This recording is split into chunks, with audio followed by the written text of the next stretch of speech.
সবাইকে শুভ সকাল। আপনাদের সকাল কাটে কিভাবে জানি না, বর্তমান সময় আমাদের সকাল কাটছে ধান নেড়ে নেড়ে। ঘুম থেকে উঠেই ধানগুলো নেড়ে দিলাম। কালকে দেখাইছি অনেক বৃষ্টি হয়েছে, বৃষ্টিতে ধান পুরো ভিজে গেছে, মানে ধানের উপর দিয়ে জল উঠে গেছে, কিন্তু ধান ভেজে নাই, কারণ ধান তো ঢাকা ছিল।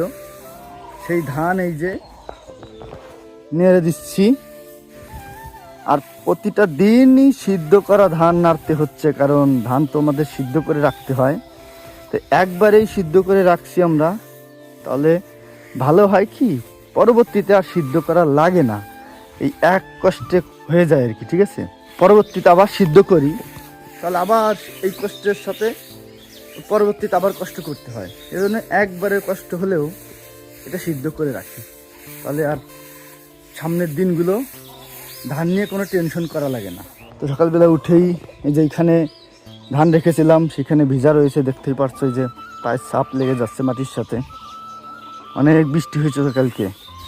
ঠিক আছে, আজকে সারাদিন আবার এই সিদ্ধ ধান শুকাতে হবে। ভালো থাকো সবাই।